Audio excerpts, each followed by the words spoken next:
Hi, my name is Marie-Louise Accardo. I'm a genetic counselor in the University of Michigan Cancer Genetics Clinic.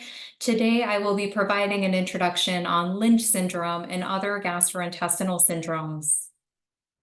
I have no conflicts of interest to disclose.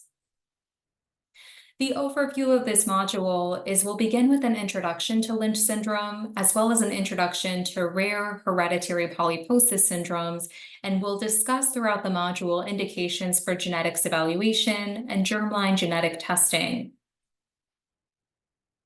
So beginning with this figure depicting the etiologies of hereditary colorectal cancer.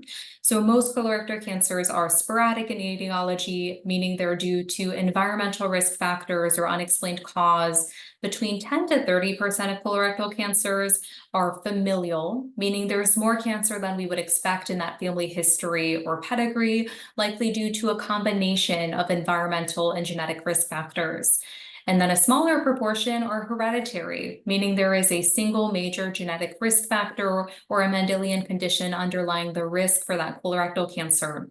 About 2 to 3% of colorectal cancers are due to Lynch syndrome, less than 1% due to FAP or familial adenomatous polyposis syndrome, and less than 0.1% due to rare hematomatous polyposis syndromes. We'll start with an introduction to Lynch syndrome. So also called hereditary non-polyposis colorectal cancer syndrome, this condition is due to germline pathogenic variants in the mismatch repair genes.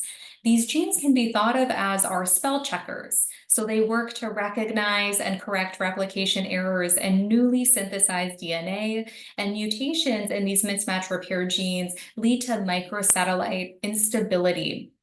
Lynch syndrome follows an autosomal dominant mode of inheritance, and this condition demonstrates incomplete penetrance, meaning not all those with a pathogenic variant in a mismatch repair gene will go on to develop a cancer.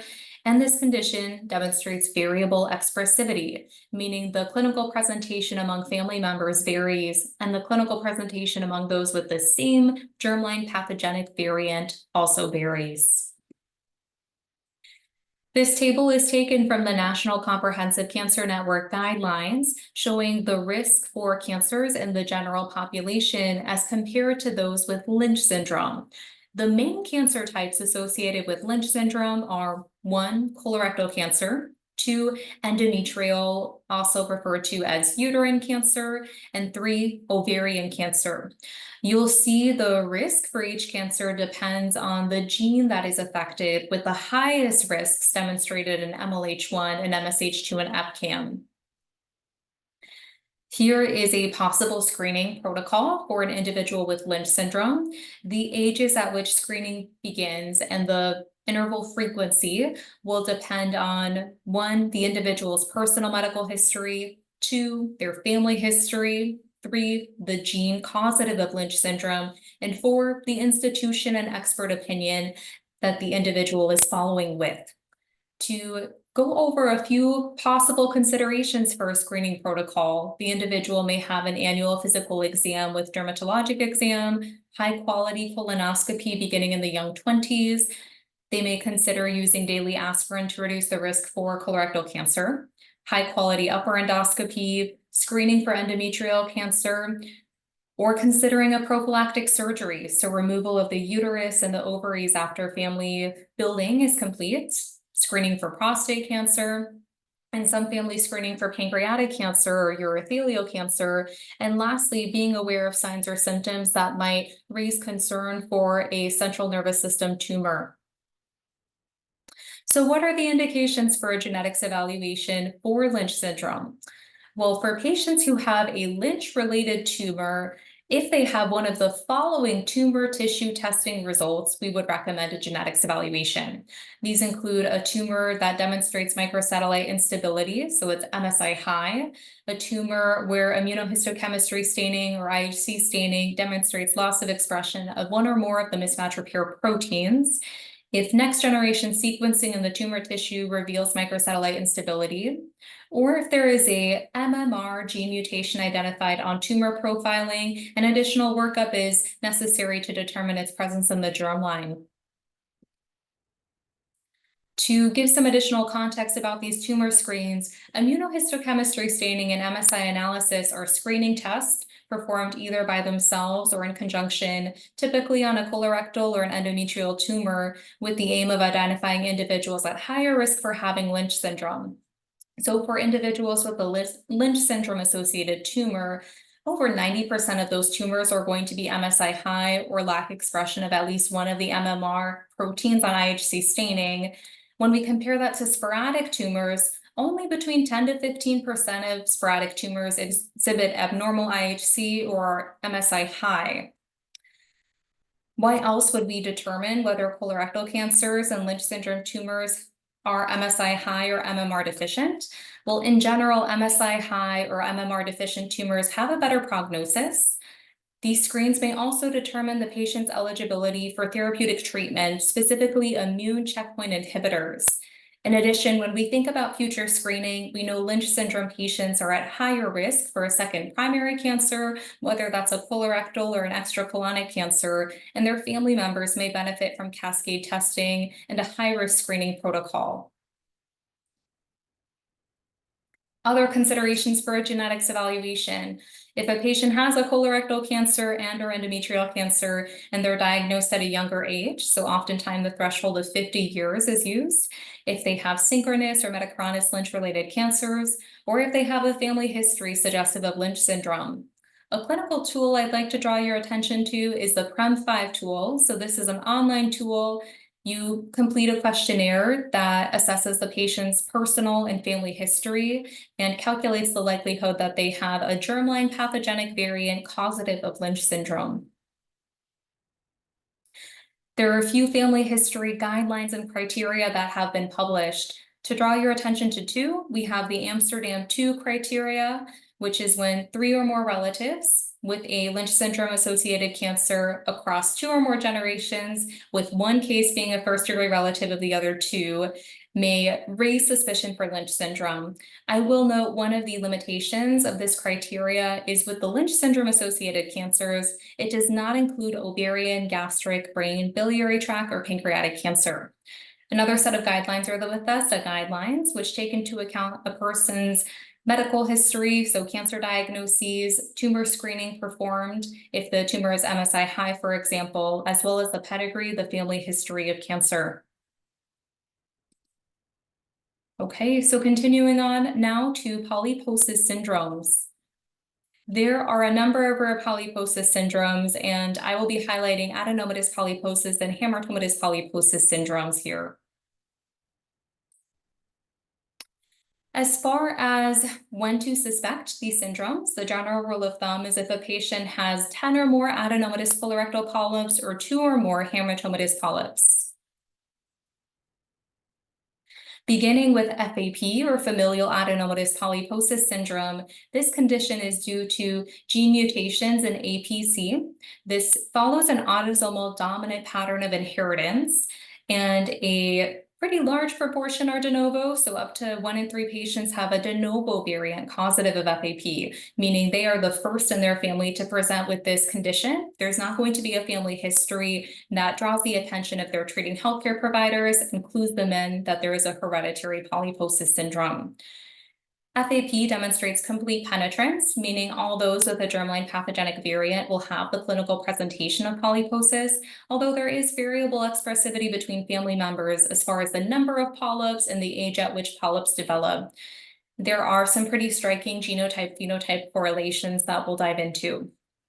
Starting with classical FAP, a clinical diagnosis is reached when a patient has 100 or more adenomatous polyps at a young age, or if they have a high number of adenomatous polyps, but not quite 100 in the context of a known family history of FAP. Typically, the clinical presentation is hundreds to thousands of colorectal polyps throughout a person's lifetime. Average age of adenoma development is in adolescence, around age 16, and by age 35, approximately 95% of individuals will have developed polyps. And the average age of colorectal cancer without a colectomy or intervention is age 40.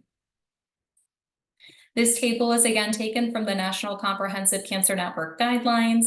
You'll see there is a very high risk for colorectal cancer without colectomy, and following colectomy, there is still a residual risk for rectal and pouch cancers.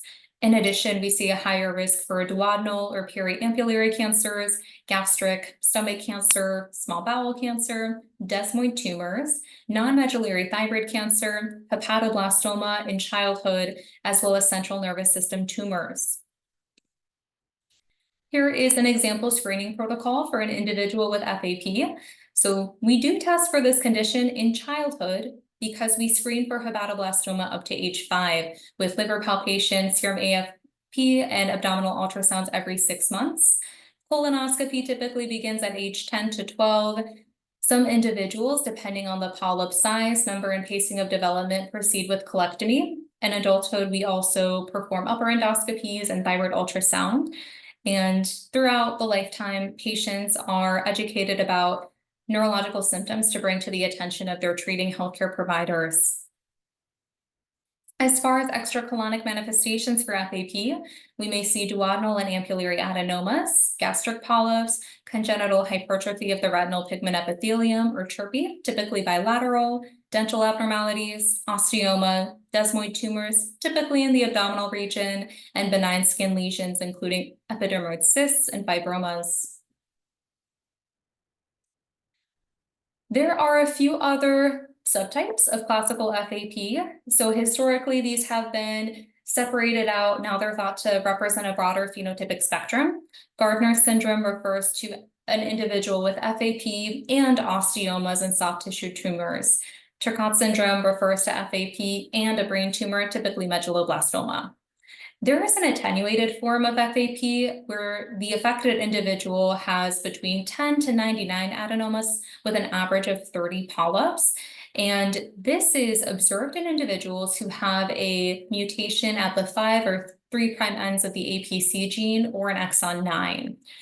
Another clinical subtype of APC-associated disease is GAPS, or gastric adenocarcinoma and proximal polyposis of the stomach. And the mutations in promoter 1B will lead to this phenotype. And lastly, there's a common mutation, I1307K, seen in individuals of Ashkenazi Jewish ancestry, which may increase the risk for colorectal cancer, but does not cause a polyposis phenotype.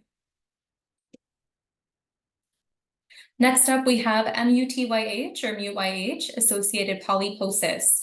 So this is due to biallelic germline pathogenic variants in the MUTYH gene. This condition follows an autosomal recessive mode of inheritance, and the general population carrier frequency is approximately 1 to 2%. This is an attenuated polyposis phenotype, so typically we'll see 100 colorectal adenomas.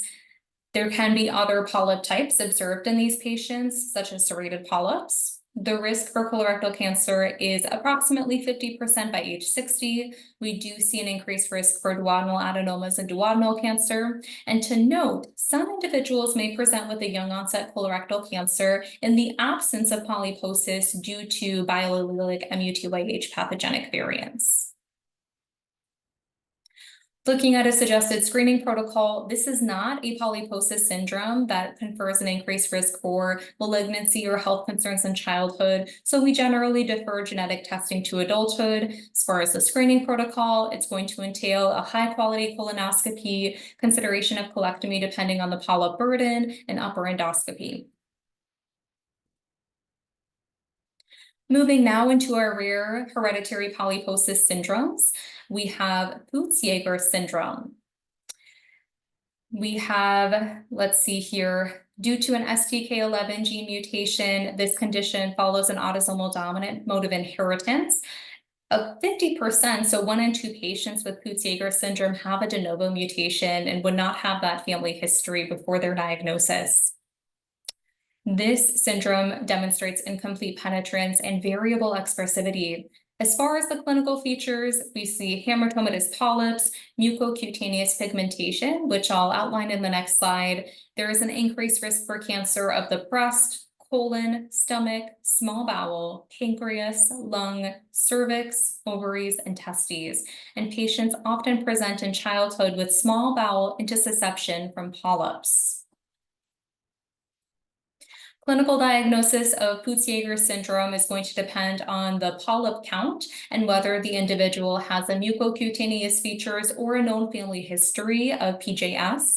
The mucocutaneous features are blue to dark brown macules around the mouth, the eyes, the nostrils, the perianal area, and on the buccal mucosa.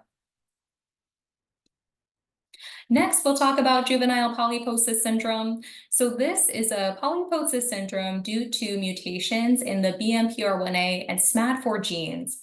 To note, a high number of individuals, about 40%, have a clinical diagnosis of juvenile polyposis syndrome, but do not have an identifiable mutation on germline analysis. This condition follows an autosomal dominant mode of inheritance. Again, about 1 in 2 individuals will have a de novo mutation, so they won't have a family history.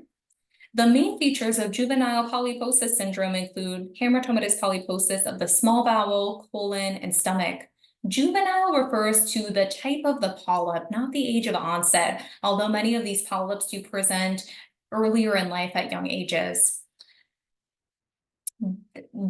Juvenile polyposis syndrome may be picked up when an individual presents with gastrointestinal bleeding, anemia, abdominal pain, or prolapsed rectal polyps. There is an increased risk for colon and stomach cancers, and some individuals may have congenital malformations, such as heart defects, cleft lip or palate, and gastrointestinal malrotation. The clinical diagnosis of juvenile polyposis syndrome is made depending on the number of polyps, their location in the gastrointestinal tract, and in the context of a family history of JPS. To note, when a child has one juvenile polyp, this is not suggestive of juvenile polyposis syndrome and does not carry an elevated risk for colorectal cancer. So we see a number of these referrals, and we're happy to meet with these families, and oftentimes we're providing reassurance counseling. It's quite common for kids to have a juvenile polyp. It's estimated about 1 to 2% of kids will have one isolated juvenile polyp. Something else to note about this condition is juvenile polyposis may co-occur with another genetic condition, hereditary hemorrhagic telangiectasia, HHT, due to mutations in the SMAD4 gene. A few features to be on the lookout for HHT include epistasis or nosebleeds, mucocutaneous telangiectasias, arteriovenous malformations or AVMs of the lungs, the liver, the brain, and the gastrointestinal tract. Lastly, we'll talk about P10 hamartoma tumor syndrome. This is due to mutations in the P10 gene. This condition follows an autosomal dominant mode of inheritance. The clinical spectrum includes Cowden syndrome as well as the other conditions listed on the slide. The main features we see with PHTS include hamartomatous polyps, an increased risk for cancers of the breast, thyroid, typically non-medullary thyroid cancer, endometrial or uterus, kidney, colon and rectum, and melanoma skin cancer. Pathognomonic mucocutaneous lesions seen in P10 hamartoma tumor syndrome include tricholomomas, acral keratoses, papillomatous lesions, and mucosal lesions. We may also see hemangiomas, arteriovenous malformations, macrocephaly, and Lermite-Duclos disease. The clinical diagnosis of P10 hamartoma tumor syndrome or Cowden syndrome will depend on the major or minor criteria that the individual meets. And this can be tricky depending on the age of the individual and the evaluation they've had for these different features. A clinical tool I recommend checking out is the Cleveland Clinic P10 Risk Calculator. So this is an online tool that takes into account individual's clinical presentation, how many of these major and minor criteria they meet. So that concludes our module on Lynch syndrome and other hereditary gastrointestinal conditions. Hope this was helpful for your clinical practice.